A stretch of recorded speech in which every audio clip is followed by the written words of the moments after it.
আমি আজকে বানাতে চলেছি আমড়ার আচার।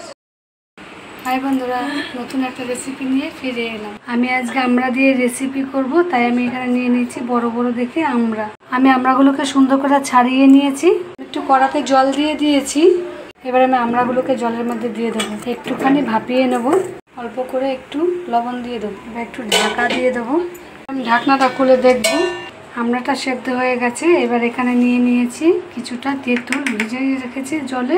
আমি একটা মশলা করে নেব। এখানে দিয়ে দিচ্ছি সর্ষে, এখানে দিয়ে দিচ্ছি পাঁচফোড়ন, দুটো দিয়ে একটু ভালো করে ভেজে নেব। মশলাটা ভাজা হয়ে গেছে, এবার আমি নামিয়ে দেবো। আমি একটু কড়াতে তেল দিয়ে দিচ্ছি, এতে দিয়ে দিচ্ছি তেজপাতা আর শুকনো লঙ্কা, দিচ্ছি অল্প একটু পাঁচফোড়ন। এবার আমি আমড়াটাকে দিয়ে দিচ্ছি। আমি তেঁতুলটাকে ভালো করে গুলে নিচ্ছি, নিয়ে এটার পাখিটাকে নিয়ে নেব। এবার আমি পাখিটা বার করে নিয়েছি। দিয়ে দিচ্ছি হলুদ গুঁড়ো, দিয়ে দিচ্ছি লঙ্কা গুঁড়ো, দিচ্ছি ধনে গুঁড়ো। তখন লবণ দিয়েছি, ওই জন্য অল্প একটু লবণ দিয়ে দিচ্ছি। আর আমরা ছোটোবেলায় এরকম আমড়ার আচার প্রচুর খেয়েছি। এবার দিয়ে দিচ্ছি এখানে তেঁতুল গোলাটা। দেখুন বন্ধুরা কি সুন্দর লাগছে। আমি এবার মশলাটা বেটে নেব।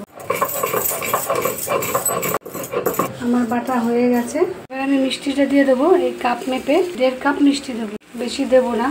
এই আচারটা এত সুন্দর লাগবে খেতে, দেখুন কি সুন্দর হয়ে গেছে। আমার আচার রেডি। আমি দিয়ে দিচ্ছি এখানে ভাজা মশলা।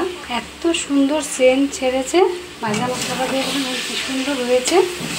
এবার আমি আচারটাকে নামিয়ে দেবো।